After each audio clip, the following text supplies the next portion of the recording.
이종섭 전 국방부 장관, 네. 뭐 지금 부임했으니까 호주 대사라고 해야 될 것 같은데 예. 이종섭 대사 네. 호주 대사로 가 있습니다. 이거 아니 저는 이 사안 제가 계속 얘기를 하면서 저도 모르게 이게 안에서 뭐가 치밀어 오릅니다. 어떻게 보고 계십니까?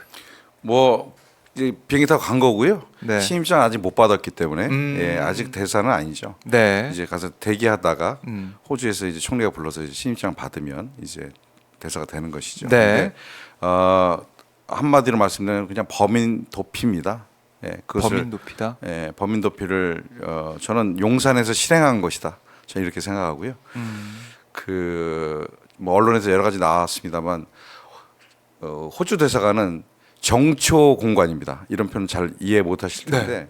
정년이 초과된 대사들도 근무할 수 있는 공간입니다. 아, 이게 그게 다른가요? 예, 뭐- 다릅니다.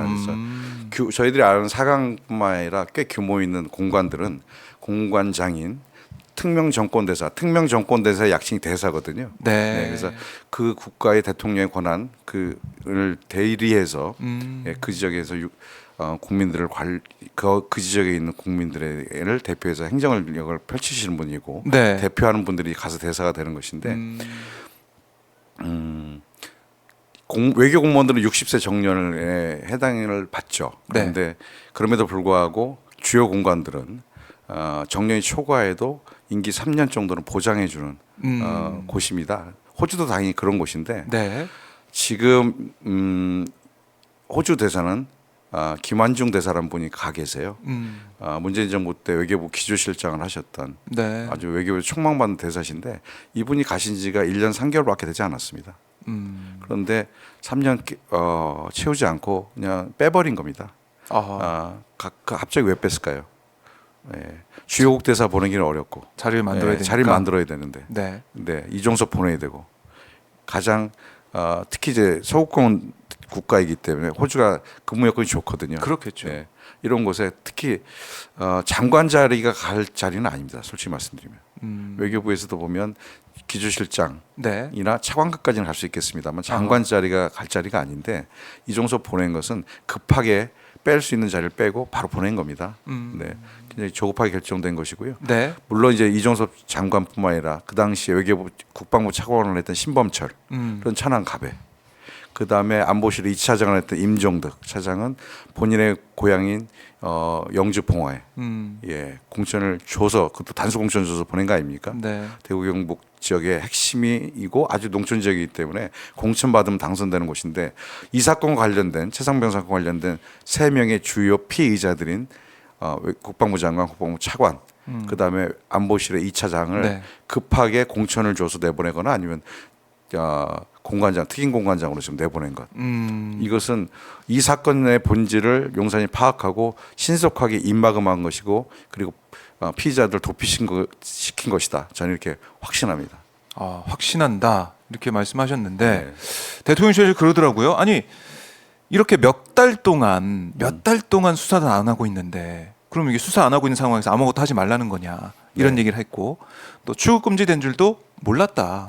대통령실은 몰라야 되는 거 아니냐 수사 상황 어떻게 우리가 알 수가 있느냐 법적으로도 몰라야 되는 게 맞다 이렇게 또 얘기를 했고 말이 안 돼요. 말이 안 돼요. 법무부의 인사정보관리단이 있잖아요. 네. 인사정보관리단이 뭐 하는 곳입니까? 그 사람이 인사검증. 갖고 있는 피 사실이 있어서 조사가 진행된다 하면 당연히 검증하는 과정에서 당연히 올라옵니다. 저희들이 저도 청와대 민정수석실에서 인사검증 물론 제가 직접 하지는 않았습니다만 저희 반부패 비서관실, 공직기강 비서관실 검증 업무를 하는데 본인들한테 본인 동의를 받고 시작하는 것이거든요. 본인의 범죄 혐의, 범죄 경력, 세무 정보, 그다음에 가족관계, 그다음에 모든 서류를 떼서 확인할 수 있는 모든 것에 대해서는 본인의 동의를 받고 시작하는 것입니다. 호주에서 갈 때 당연히 그랬겠죠. 근데 이분들을 이렇게 신속하게 보낼 수 있었던 건 검증을 빨리 끝냈다는 것이거든요. 검증 과정에서 이게 몰랐을 일이 없습니다. 법무부를 그 당시 책임지고 있었던 법무부 장관이 인사정보관리단을 지휘하고 있고 그 정보를 청와대 공직기강 비서관실로 보냅니다. 용산이죠 지금은. 공직기강 비서관실 그것을 가지고 마무리를 해서 마지막 재가를 올려서 결재를 받는 것인데 이걸 모르고 있었다라고 하는 것은 그러면 법무부는 뭐 하는 것이죠? 출입국 관리국에서 그것도 법무부 산하에 있는 법무부 산하지 않습니까? 자기들이 중지시켜 못 나가게 막아놓고 자기들이 인사 검증해놓고 그리고 자기들 올렸는데 몰랐다 이렇게 얘기하는 것은 말이 안 되는 얘기입니다. 네. 대통령실 설명이 말이 안 된다라는 거고 또 공수처에 나가서 네. 뭐 조사를 받았다고 하는데 뭐 면담을 했다라고 뭐 얘기도 들리고 있고 어쨌든 네. 4시간 나갔다가 온 거예요. 들어갔다가. 그 검찰에 가서 수사 받아보신 분들은 아시겠지만 예. 기본 나가면 10시간이에요. 기본 나가면 10시간이고 처음에 가면 커피 한 잔 주고 그다음에 환담 좀 하다가 조사 시작하면 뭐 이름, 주민번호, 그것부터 그다음에 시작해서. 주소 예. 이렇게 시작하죠. 본인 맞는지 확인. 이렇게 하면 1시간 그냥 갑니다. 아하. 네. 4시간이면 별로 물어볼 것도 없는 시간이고 마지막에 조서에 대해서 분명히 그 본인 진술한 조서를 네. 확인하는 작업인데 그게 확인은 2개가 해야 걸립니다.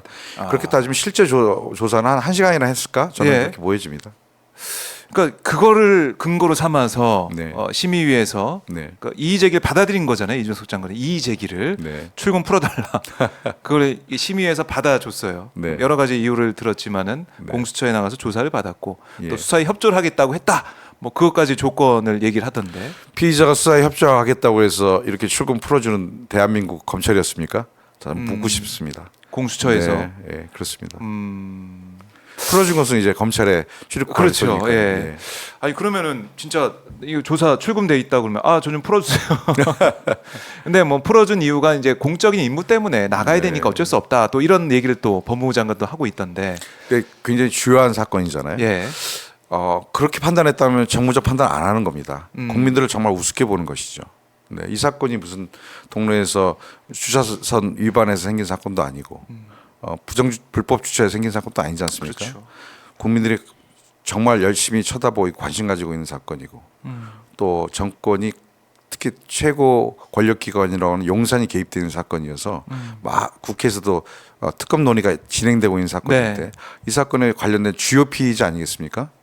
주요 피의자를 출금까지 됐었던. 출금까지 시켜놨던 네. 주요 피의자를 4시간 조사받고 나중에 수사에 협조할게요. 보내주세요. 라고 해서 풀어줘서 저번 호주까지 보낸다는 것은 말이 되지 않고요. 관련돼서 아까도 말씀드렸지만 이거 관련된 분들이 위로 보면 국방부 장관 이종섭, 그다음에 신범철 차관, 임종득 안보실 2차장, 네. 그다음에 법무관리관이었던 유재은 법무관리관 이런 분들이 이제 쭉 관련된 거 아니겠습니까? 네. 그 밑에 이제 해병대 사령관까지 이제 연결돼 있는데 김기현 사령관. 김기현 사령관은 지금도 계속 뭐 신변의 변화 없이 사령관 직을 유지하고 있고 네.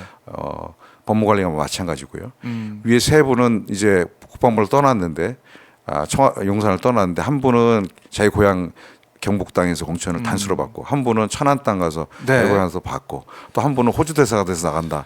이것은 말이 되지 않는 일입니다. 이건 국민들이 볼 때도 아니 이렇게까지 할 일인가? 네. 왜 이렇게까지 무리수를 둔다고 보세요, 후보님? 명백한 범죄 행위입니다. 범죄 행위이기 때문에. 네, 그렇습니다. 제가 마지막 민정비서관 하던 해에 네. 22년인데요. 그때 아시겠지만 군사법원법이 개정이 됐습니다. 개정의 사유는 이메란 중사라고 하는 그 공원 여중사께서 예. 불행한 사고로 사망하는 사건이 있었습니다. 그 사건에 대해서 많은 분들이 공분하셨고 국민들이 공분하셔서 더 이상 군에 이런 재판을 맡겨서는 안 되겠다. 수사를 맡겨서는 되지 않겠다라고 하는 판단이 있어서 네. 그 당시 국민들의 동의 속에서 군사법원법이 개정이 됐습니다.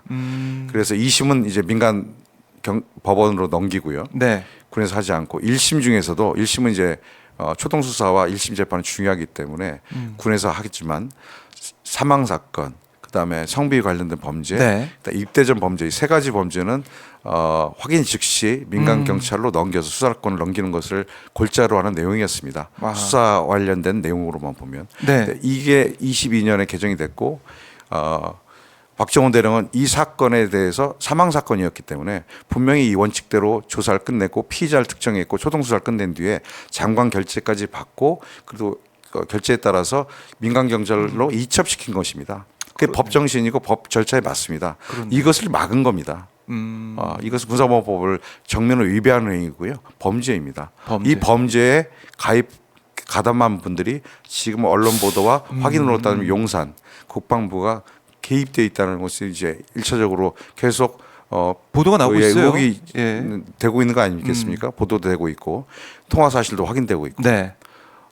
여기 주요 피의자들 아닙니까? 그러니까요. 뭐 도둑이 재발절이다 뭐 이런 식으로 네. 그냥 치워버리는. 그러니까 이종섭 전 장관은 이제 밖으로 해외로. 국방부가요. 네. 굉장히 큰 조직입니다. 음. 예산도 굉장히 많이 쓰지만 워낙 많은 인원들이 있어서 전직 장차관에 대한 예우가 가장 좋은 곳이 국방부입니다. 네. 카이다라고 하는 국방연구원이 이제 홍릉에 있는데 국방부 장관, 국방부 차관은 퇴임하면 그냥 집에 안 보냅니다. 카이다에 일정한 자격을 두고 후임 장차관이 올 때까지, 그러니까 짧게는 1년, 길게는 2년 동안은 의전을 해줍니다. 차도 주고 기사도 제공해주고 활동비도 제공해줍니다. 네. 그래서 국방부 전직 장관, 전직 차관들은 그곳에 몸담고 있으면서 일정하게 의전을 받고 있어요. 이종섭 장관, 신범철 차관도 분명히 그렇게 받고 있었을 것이에요. 네네. 근데 이분들을 그냥 급하게 지금 교체된 지 얼마 되지 않았는데 호주 대사로 내보내고, 그리고 국회로 국회의원하라고 이제 자기 제일 유리한 곳에 공천줘서 내보내고, 뭐가 급했을까요? 저는 굉장히 그분들은 본인들이 이제 물론 이제 가고 싶어 했겠죠. 본인들은 이런 혼란스러운 상황, 내가 언론의 주목을 받는 상황 불편해, 네. 피하고 싶어라고 했겠지만 이걸 신속하게 처리한 건 용산의 결정이었다고 봅니다. 이거를 급하게 막지 않으면 안 되는 이유가 분명히 있었을 것이다. 네. 이렇게 추측을 할 수밖에 없는데 네, 그렇습니다.